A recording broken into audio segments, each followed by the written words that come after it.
On this short stack, we'll be talking about Invincible Iron Man #1. Now I'm going to tell you if it's any good in 5 minutes or less. Invincible Iron Man #1 picks up right after Civil War with Tony Stark presumed dead or just MIA. The book opens up with a flashback from Riri's past with her parents talking to a guidance counselor or psychiatrist, and he says, listen, your daughter has tested positive to being a super genius, and it's your responsibility to make sure she gets enough social interaction and that the world around her stimulates her enough, because oftentimes these super geniuses, they retreat into their own mind and their social interaction kind of decreases. When that conversation ends, we're actually treated to a very nice splash page of Riri Williams in her armor saying, I love the world. The book tells 2 different stories for Riri. The first one being her first interaction with really a supervillain, her first crime that she's stopping, and then also we're getting different points of her life. We see her interact and meet her best friend Natalie. Unfortunately, we see Natalie die during a drive-by shooting. So we get different peeks into Riri's life as she grows up, all the while she's dealing with Animax, who is this supervillain mutant who can create monsters from her DNA.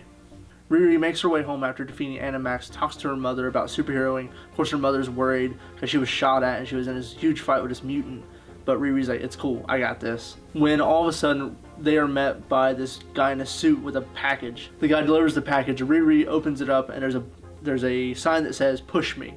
So Riri obviously pushes the button. And the book ends with AI Tony Stark telling Riri, hey, you need an AI to pilot your suit, and I just happen to be an AI. We should work together. Casselli's art is everything you think an Iron Man book should be. It's clean, it's crisp, the way he draws action is just fantastic, it's very energetic. And then Marta Gracia on art takes Stefano Casselli's already great art and just brings it to life in some very vibrant colors. I love everything art-wise about this book. Riri Williams is instantly likable in this book, and all props to Bendis. I know I've had problems with him in the past, coming from a Tony Stark fan and someone who didn't really have much interest in this book coming into it because Tony is dead or MIA. Riri is a great, not even substitute, but a great new Iron Man, or Iron Heart, if you will. I can't wait to see what kind of arcs and how she grows as a character. And that wraps up my review for Invincible Iron Man #1, starring Iron Heart. Go pick it up, it's $3.99. Of course, I hope that Tony Stark comes back, but Riri Williams in the meantime is a delight to read. And if you like what we're doing here on the Short Stack and Comic Plunder, please like and subscribe. Also, don't be afraid to drop a comment in the comment boxes down below. Thank you guys, I'll see you on the next round.